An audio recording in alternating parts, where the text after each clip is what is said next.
Hello and welcome back to Kathai Kelu. நான் வித்யா. நல்ல இலக்கியமும் அதன் எழுத்தாளர்களும் மக்களை சென்று அடைய வேண்டும் என்பது மட்டுமே இந்த கதை கேளு சேனலின் முக்கிய நோக்கம். அந்த நோக்கத்தை மனதில் வைத்துக்கொண்டே இங்கு கதை வாசிப்புகள் பதிவேற்றப்படுகின்றன. இதில் யாருக்கேனும் ஆட்சேபனை இருந்தால் எனக்கு கண்டிப்பாக தெரிவிக்கலாம். அந்த பதிவுகளை நான் நிச்சயமாக நீக்கிடுவேன். படைப்புகளின் காப்புரிமை எழுத்தாளருக்கு மட்டுமே என்பதை பணிவன்புடன் நான் தெரிவித்துக் கொள்கிறேன். இதை மனதில் வைத்துக்கொண்டு நம் கதை வாசிப்பு பயணத்தை நாம் தொடரலாம். முதல் 2 சீசன்ஸுக்கு நீங்க கொடுத்த ஆதரவுக்கும் அன்பிற்கும் வேல்யூபிள் ஃபீட்பேக்கிற்கும் மிக்க நன்றி. சீசன் 3லையும் அரிய மற்றும் அறியப்பட வேண்டிய எழுத்தாளர்களோட படைப்புகளோடு உங்களை சந்திப்பதில் எனக்கு பெரிய மகிழ்ச்சி. இந்த சீசன்ல நாம பார்க்க போற முதல் எழுத்தாளர் யாரு? பெண்ணின் மனதை அப்பட்டமாக சித்தரித்த எழுத்தாளர் என்றும் சிறுகதை ஆசான் என்றும் அழைக்கப்பட்ட சிறுகதை, நாவல், கவிதை, வசனக் கவிதை, ஓரங்க நாடகம், திறனாய்வு, வாழ்க்கை வரலாறு, மொழிபெயர்ப்பு என பல துறைகளில் தடம் பதித்த கூப்பாரா என்று அழைக்கப்படும் கூப்பா ராஜகோபாலன் அவர்களுடைய படைப்புகளை பற்றித்தான் நாம் பேசப்போகிறோம். அவருடைய ஒரு சிறுகதையைத்தான் நாம் வாசிக்கப் போகிறோம். கும்பகோணத்தில் 1902 ஜனவரி மாதம் பட்டாபிராமையர் ஜானகி அம்மாள் இணையருக்கு மகனாக பிறந்தார்.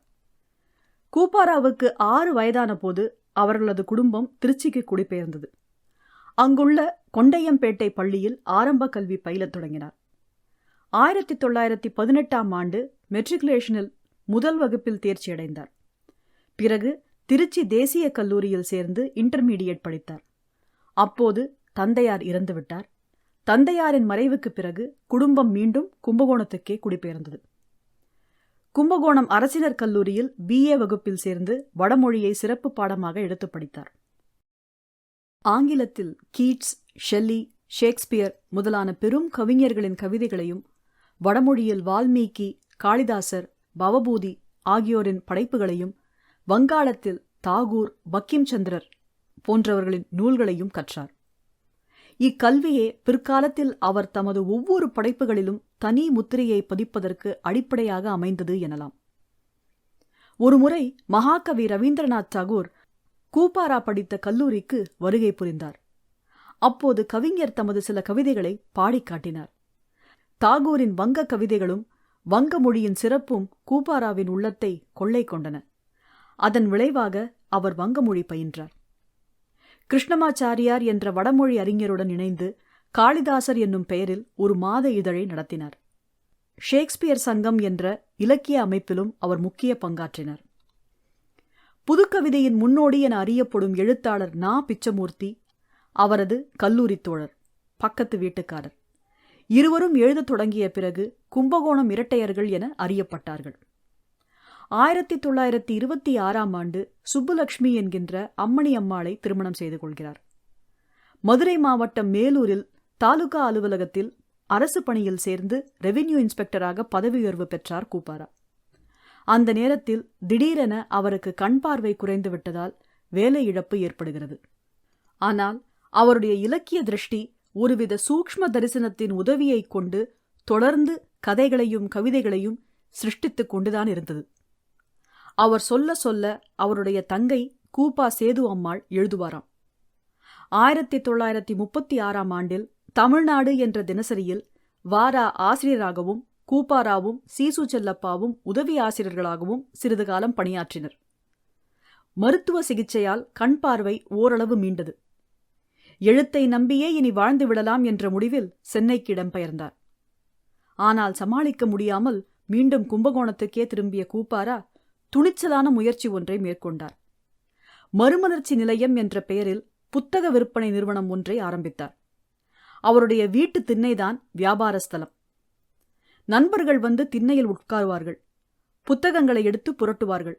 சிலர் திண்ணைக்கே நாள்தோறும் வந்து தொடர்கதையாக படித்து முடித்து விடுவார்கள். இன்னும் சிலர் எடுத்துக்கொண்டு போய் படித்துவிட்டு திருப்பி கொடுத்து விடுவார்கள். விற்பனை என்ற பேச்சுக்கே இடமில்லை. என்ன செய்வது? தாட்சண்யமாய் இருக்கிறது. புத்தகங்களை விரும்பி படிக்கிறார்களே, அதுவே ஒரு நல்ல காரியம்தானே என்றாராம் கூப்பாரா. 1943 கிராம ஊழியன் இதழின் கௌரவ ஆசிரியராக பொறுப்பேற்றார். 1944 ஏப்ரலில் தஞ்சையில் கலாமோகினி இதழின் ஆசிரியரான சாலிவாகனன் திருமணத்திற்கு சென்றுவிட்டு விடிய விடிய கல்யாண ஊர்வலத்தில் நடந்தும் நாதஸ்வர கச்சேரி கேட்டும் கால் வலியுடன் கும்பகோணம் திரும்பியிருக்கிறார்கள் கூப்பாராவும் டி. ஜானகிராமனும் கரிச்சான் குஞ்சும். இந்த கால்வலியே அவருடைய வாழ்வை குடித்த கேங்கரின் என்ற வியாதியாக மாறியது. தன்னுடைய 42ஆம் வயதில் 1944 மறைந்த கூப்பா ராஜகோபாலன் அவர்களை பற்றி எழுத்தாளர் டி. ஜானகிராமன் அவர்கள் கூறுகையில், என் மனதில் இருள் சூழ்ந்து கிடந்தது. கரிச்சான் குஞ்சுவும் என்னோடு சேர்ந்து அழுது கொண்டிருந்தான். கூப்பாரா கிடந்த கிடையும் பட்ட சித்திரவதையும் எங்கள் இருவர் மனதிலும் ஒரு அனிச்சித்தையும் கலவரத்தையும் மூட்டியிருந்தன. நாங்களும் கையாலாகாமல் தவித்தோம். கால்களின் வெளியே 2 பக்கங்களிலும் எரிச்சல். அது பைய பைய உயிரை அரித்து கொண்டிருக்கிறது என்று கடைசி 3 நாட்களுக்கு முன்னர்தான் எங்களுக்கு சந்தேகம் வந்தது. ஏற்கனவே மெலிந்து துவண்ட அந்த பூஞ்சை உடல் எப்படி இந்த வதையை தாங்குகிறது? கால்கள் 2ஐயும் உடனடியாக வெட்டி எடுக்க வேண்டும் என ஆஸ்பத்திரியில் தீர்மானித்தார்கள். கூப்பாரா அதை மறுத்துவிட்டார். நனைந்த கண்களுடன் let me die a peaceful death என்று சொல்லிவிட்டு காவேரி தீர்த்தம் 1 டம்ளர் வேண்டும் என்றார். ஓடிப்போய் கொண்டு வந்து கொடுத்தார்கள். கை நடுங்க அதை வாங்கி 1 வாய் குடித்திருப்பார். உடனே உடல் துவண்டது. வீட்டுக்கு கொண்டு போவதற்குள் உயிர் பிரிந்தது. இலக்கியப் பணி ஒன்றையே நம்பி வாழ்க்கை நடத்துவது கஷ்டம் என்பதை நிரூபித்தவர்கள் கூப்பாராவும் புதுமைப்பித்தனும். கூப்பாராவிற்கு கதாபாத்திரங்களின் மன ஓட்டம்தான் கதை ஓட்டமே. சொல்லாமலே சொல்லிவிட வேண்டும் என்பது கூப்பாராவின் பாதை. ஒவ்வொரு சிறுகதையும் ஒரு கவிதை போல எந்த இடத்தில் முடிகிறதோ அந்த இடத்தில் தானாக பேனா வந்து நின்றுவிட வேண்டும். அதற்கு மேல் ஒரு எழுத்தும் நகரக்கூடாது என்ற கதை கொள்கை கொண்டவர் கூப்பாரா.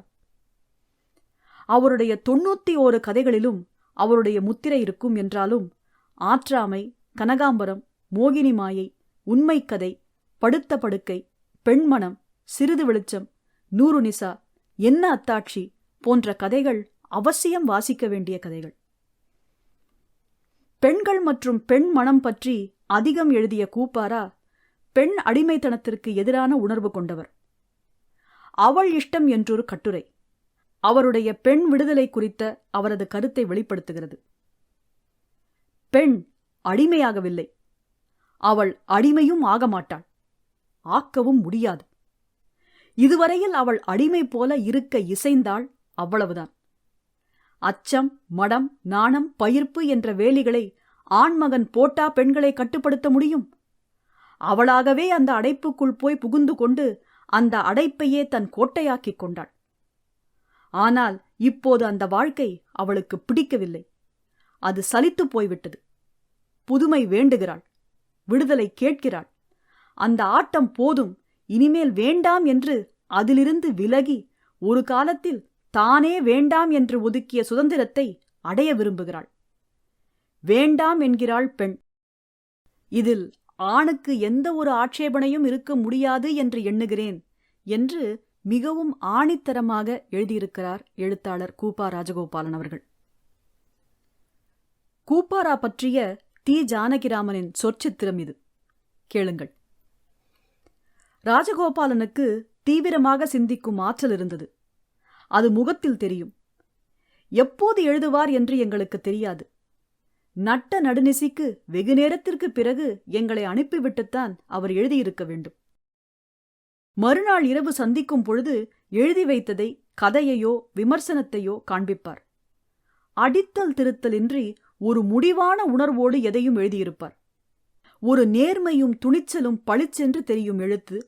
அந்த நேர்மையிலும் துணிச்சலிலும் சத்தம், ஆர்ப்பாட்டம் ஏதும் மருந்துக்கு கூட துணிக்காது. கண்டிப்பான பட்டு தெரித்த எழுத்து. அதே சமயம் மென்மையும் கண்ணியமும் அடக்கமும் நிறைந்த எழுத்து. அது அவருடைய இயல்பு. பேசுவதும் மிக மென்மையான பேச்சு. அபிப்பிராயங்களை அழுத்தமாக, உறுதியாகச் சொல்வார். நகைச்சுவையுடன் சொல்வார், புண்படுத்தாமல் சொல்வார். ராஜகோபாலனைப் போல் ஒரு கதை, ஒரு வரியாவது எழுத வேண்டும் என்று எனக்கு வெகுகால ஆசை. அது நிறைவேற மறுத்துக்கொண்டே இருக்கிறது. அவருடைய எழுத்துக்களை படிக்கும் பொழுது ஒரு பிரமிப்புதான் ஏற்படுகிறது.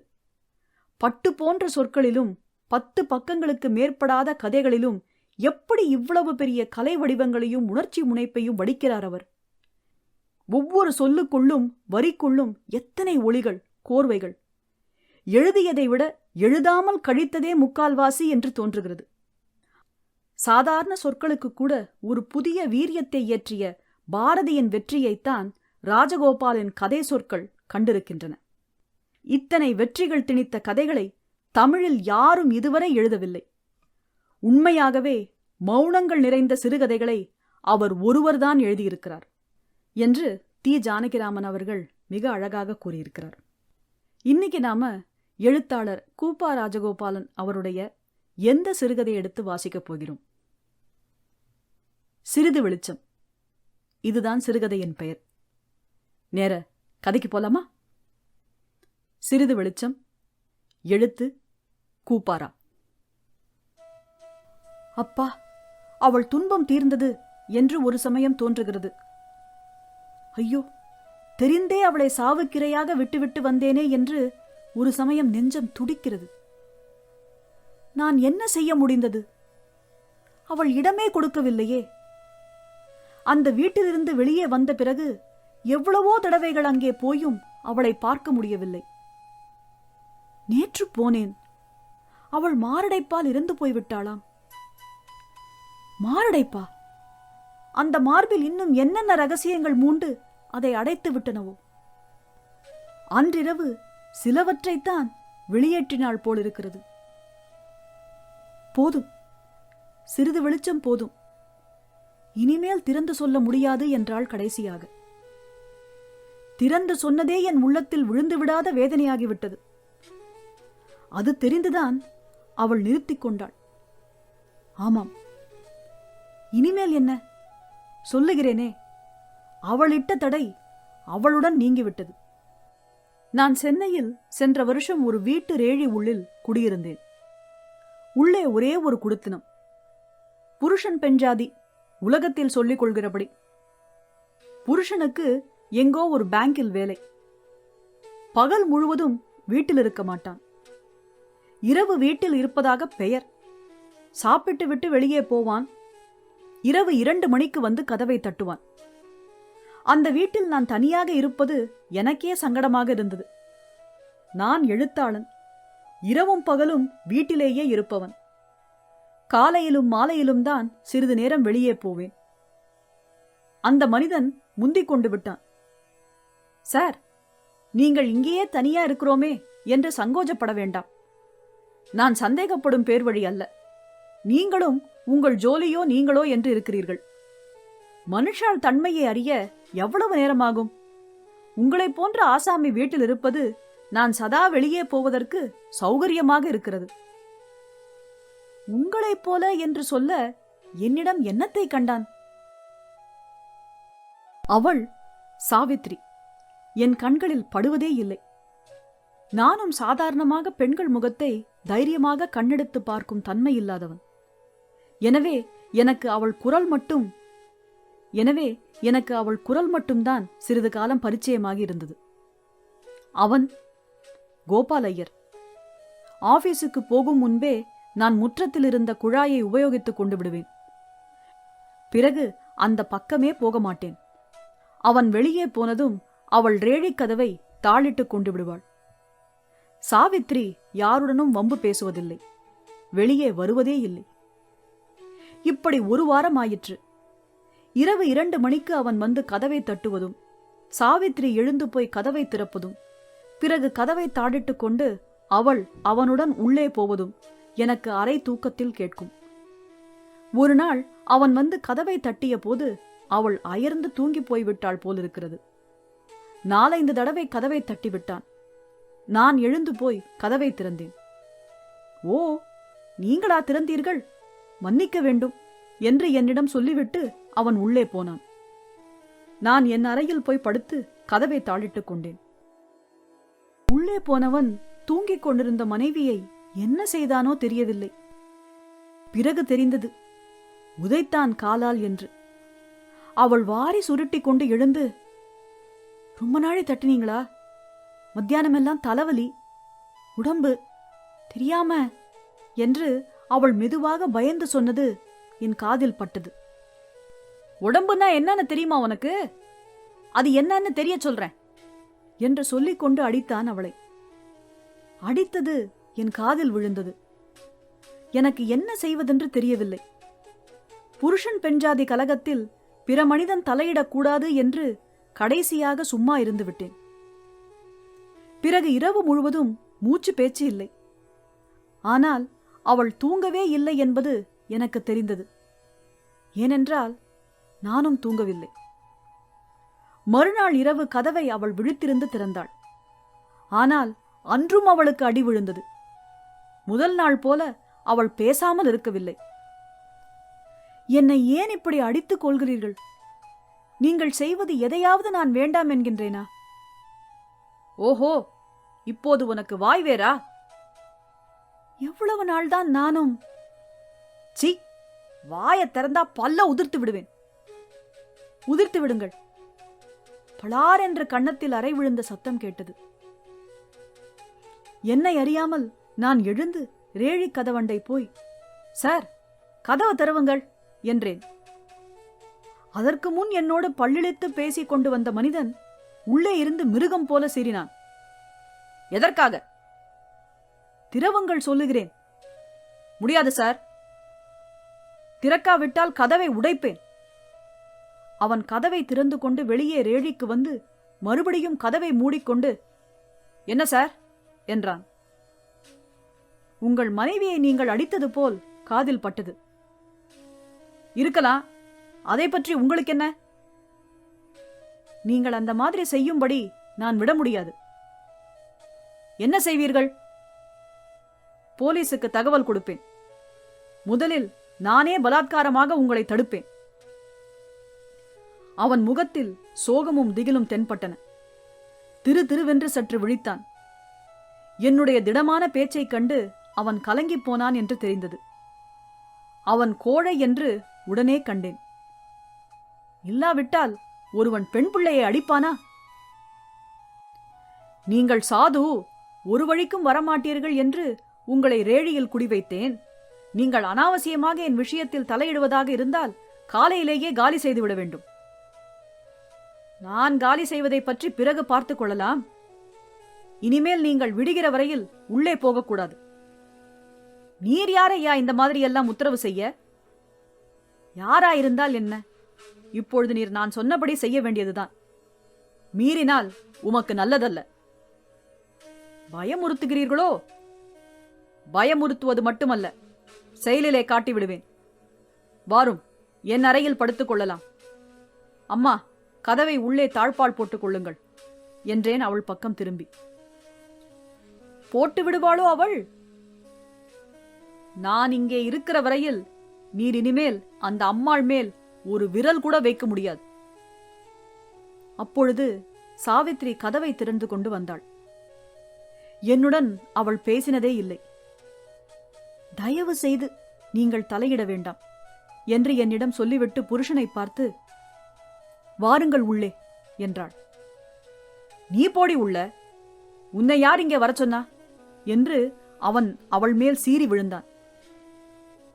அம்மா, விஷயம் உங்கள் கையிலும் இல்லை, என் கையிலும் இல்லை. நான் தலையிடாமல் இருக்க முடியாது. போலீசுக்கு தகவல் கொடுத்தால் அனாவசியமாக உங்களுக்கு சங்கடமே என்றுதான் நானே தலையிடுகிறேன் என்றேன் அவளை பார்த்து. நீங்கள் இதையெல்லாம் காதில் போட்டுக்கொண்டு தலையிடுவதுதான் எனக்கு சங்கடம் என்று அவள் சொன்னாள். சரி, கதவு திறந்திருக்கட்டும், நீங்கள் உள்ளே போய் படுத்துக் கொள்ளுங்கள். வாசற்கதவை தாளிட்டு வருகிறேன். இவரும் நானும் என் அறையில் படுத்துக் கொள்கிறோம் என்றேன். நான் இங்கேயெல்லாம் படுத்துக் கொள்ள முடியாது. எனக்கு வெளியே போக வேண்டும், ஜோலி இருக்கிறது என்று அந்த மனிதன் வெளியே போக ஆயத்தமானான். என்ன மனிதன் இவன்? அவன் போக்கு எனக்கு அர்த்தமே ஆகவில்லை. சாவித்ரி உள்ளே போய் கதவை தாளிட்டுக் கொண்டாள். அவன் வெளியே போனான். நான் வாசற்கதவை மூடிக்கொண்டு என் அறையில் போய் படுத்துக் கொண்டேன். தூக்கம் வரவில்லை. சாவித்திரியின் உருவம் என் முன் நின்றது. நல்ல யௌவனத்தின் உன்னத சோபையில் ஆழ்ந்த துக்கம் ஒன்று அழகிய சருமத்தில் மேகநீர் பாய்ந்தது போல தென்பட்டது. 18 வயதுதான் இருக்கும். சிவப்பு என்று சொல்லுகிறோமே, அந்த மாதிரி கண்ணுக்கு இதமான சிவப்பு. மிகவும் அபூர்வம். இதழ்கள் மாந்தளிர்கள் போல இருந்தன. அப்பொழுதுதான் அந்த மின்சார விளக்கின் வெளிச்சத்தில் கண்டேன். கண்களுக்கு பச்சை விளக்கு அளிக்கும் குளிர்ச்சியை போன்ற ஒரு ஒளி அவள் தேகத்திலிருந்து வீசிற்று. அவளையா இந்த மனிதன் இந்த மாதிரி? தாழ்பால் எடுபடும் சத்தம் கேட்டது. நான் படுக்கையில் சட்டென்று எழுந்து உட்கார்ந்தேன். அவள் என் அறைவாசலில் வந்து நின்றாள் போல் தோன்றிற்று. உடனே எழுந்து மின்சார விளக்கை போட்டேன். வேண்டாம், விளக்கு வேண்டாம், அணைத்து விடுங்கள் என்றாள் அவள். உடனே அதை அணைத்துவிட்டு படுக்கையிலேயே உட்கார்ந்து விட்டேன். அவள் என் காலடியில் வந்து உட்கார்ந்து கொண்டாள். புருஷன் ஒரு விதம், மனைவி ஒரு விதமா என்று எனக்கு ஆச்சரியம். உங்களுடன் தனியாக இப்படி இருட்டில் பேச துணிந்தேனே என்று நீங்கள் யோசனை செய்ய வேண்டாம். நீங்கள் இதற்காக என்னை வெறுக்க மாட்டீர்கள் என்று எனக்கு எதனாலோ தோன்றிற்று. வந்தேன். அம்மா, என் பெயர் சாவித்ரி. எதற்காக இந்த மனிதனிடம் இங்கே இருக்கிறீர்கள்? பிறந்தகம் போகக்கூடாதா? இந்த புருஷனிடம் வாழாவிட்டால் என்ன கெட்டுப் போய்விட்டது? இருக்க வேண்டிய காலம் என்று ஊர் ஏற்படுத்தி இருக்கிறதே, அதற்கு மேல் பிறந்த வீட்டில் இடமேது? அங்கே இருக்கக்கூடாது என்று சொல்லிவிட்டார்களா? வாயை திறந்து சொல்ல வேண்டுமா என்ன? பெற்றோர்களாவது புருஷனாவது எல்லாம் சுத்த அபத்தம். காக்கை குருவி போலத்தான் மனிதர்களும். இறகு முளைத்த குஞ்சை கூட்டில் நுழைய விடுகிறதா பட்சி? புருஷன், என்னடா இந்த பெண் இப்படி பேசுகிறாள் என்று நீங்கள் நினைப்பீர்கள். நினைத்துக் கொள்ளுங்கள். நீங்கள் என்ன நினைத்தாலும் எனக்கு ஒன்றுதான். புருஷனா? புருஷனிடம் வந்த சில மாதங்கள் பெண் புதிதாக இருக்கிறாள். பிறகு புதிதான பானம் குடித்து தீர்ந்த பாத்திரம் போலத்தான் அவள். நீங்கள் அப்படி... நீங்கள் என்று ஏன் சொல்லுகிறீர்கள்? நீங்கள்தானே பெரியவர்கள். என் நெஞ்சு புண்ணாகி அதன் ஆழத்தில் இருக்கும் எரியும் உண்மையை சொல்லுகிறேன். உங்களுக்கு கல்யாணமாகிவிட்டதா? இல்லை. ஆகி மனைவி வந்து சில மாதங்கள் ஆகியிருந்தால் நான் சொல்லுவது உங்களுக்கு அர்த்தமாகும். வாசற்புறம் கேட்காதபடி சற்று மெல்லிய குரலில்தான் பேசினாள். ஆனால் அந்த பேச்சில் இருந்த துடிப்பும் வேதனையும் தாங்க முடியாதவையாக இருந்தன. அம்மா, சாவித்ரி, உன் புருஷன் வந்துவிடப் போகிறான். ஏதாவது தப்பாக நினைத்துக் கொண்டு இனிமேல் என்னை என்ன செய்துவிடப் போகிறான்? கொலைதானே செய்யலாம். அதற்கு மேல் நீ இப்படி பேசலாமா? இன்னும் உன் புருஷனுக்கு புத்தி வரலாம். நீயே நல்ல வார்த்தை சொல்லி பார்க்கலாம். நல்ல வார்த்தையா? புத்தியா? இந்த 3 வருஷங்களில் இல்லாததா? பின் என்ன செய்ய போகிறீர்கள்? என்ன செய்கிறது? தற்கொலை செய்து கொள்ள பார்த்தேன், முடியவில்லை. அதாவது என்னால் முடியவில்லை. என்னால் பொய் சொல்ல முடியாது. உயிர் இருக்கிறவரை அடிபட்டு கொண்டே இருக்க வேண்டியதுதான். அடடா, இப்படியேயா? வேறு வழி என்ன இருக்கிறது? என்னால் இந்த கேள்விக்கு பதில் சொல்ல முடியவில்லை. என்ன பதில் இல்லை என்று அவள் சிரித்தாள். நான் என்ன சொல்வது? அதாவது, நான் ஒன்று கேட்கட்டுமா என்று திடீரென்று கேட்டேன். கேட்கிறது தெரியும். உங்களுடன் ஓடி வந்து விடச் சொல்லுகிறீர்கள். நீங்களும் இதே மாதிரி தானே சில மாதங்களுக்கு பிறகு? என்ன சாவித்ரி? அதாவது, ஒருவேளை நீங்கள் அடித்துக் கொள்ளாமல் இருப்பீர்கள். மிருக இச்சை மிகைப்படும் போது என்னிடம் கொஞ்சுவீர்கள். இச்சை ஓய்ந்ததும் முகம் திருப்பிக் கொள்வீர்கள். புதுமுகத்தை பார்ப்பீர்கள். நீ இவ்வளவு பட்டவர்த்தனமாக பேசும்போது நானும் பேசலாமா? தாராளமாக. என்னை கவர்ந்து கொள்ளும் சக்தி உன்னிடமல்லவா இருக்கிறது? அதெல்லாம் சுத்த கதை. அதை இங்கே இப்பொழுது புகவிடாதீர்கள். வெட்கமற்ற உண்மையை நான் கொட்டுகிறேன். நீங்கள் எதையெதையோ சொல்லுகிறீர்களே, எந்த அழகும் நீடித்து மனிதனுக்கு திருப்தி கொடுக்காது. நீ எப்படி அந்த மாதிரி பொதுப்படையாக தீர்மானிக்கலாம்?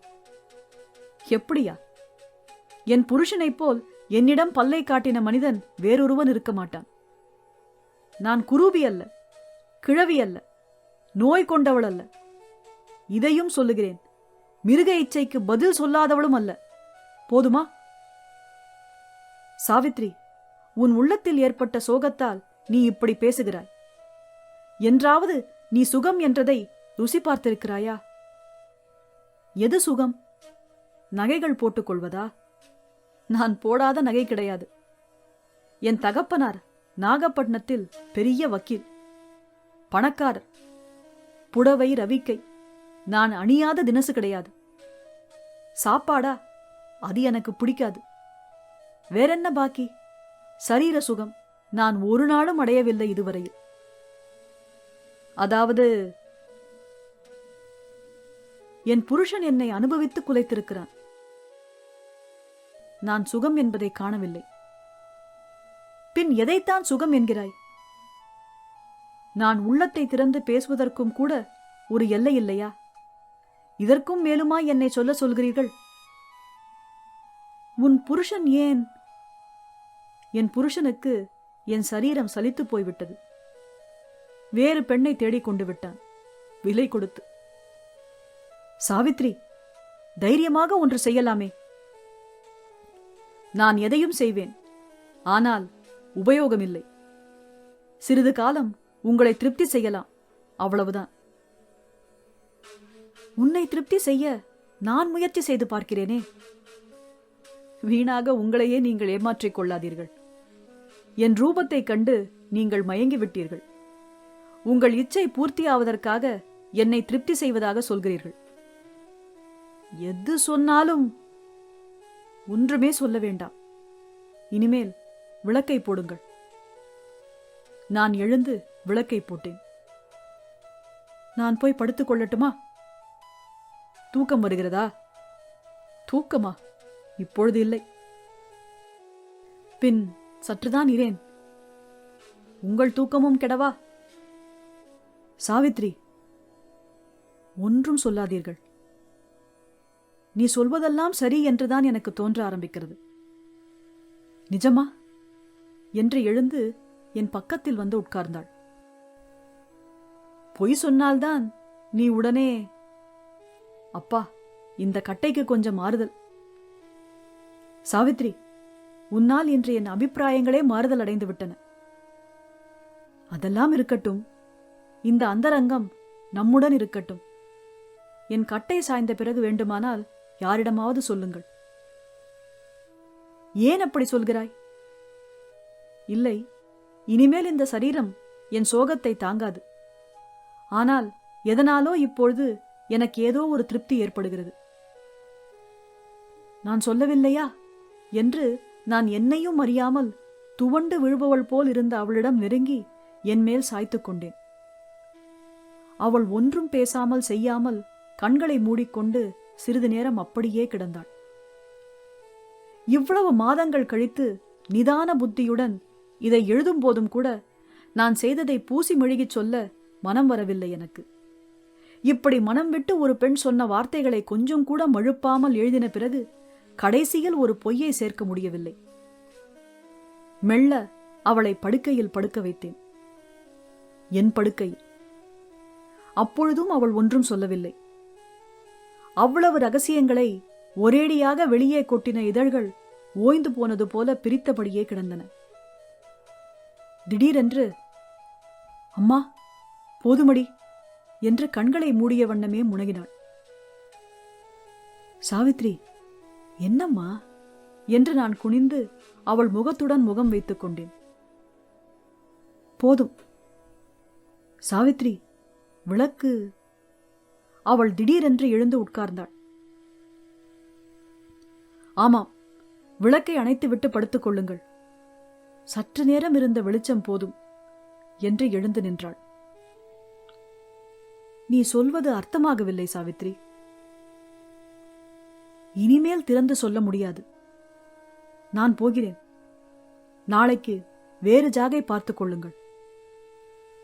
ஏன் ஏன் நான் என்ன தப்பு செய்து விட்டேன்? ஒரு தப்பும் இல்லை. இனிமேல் நாம் இந்த வீட்டில் சேர்ந்திருக்கக்கூடாது.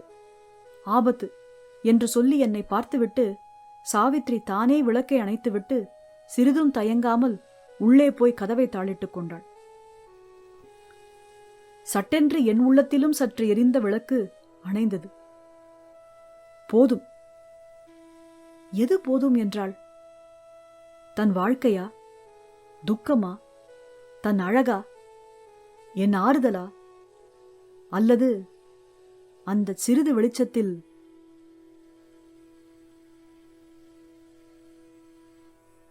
கூப்பாராவின் சிறிது வெளிச்சம்? முற்றும்.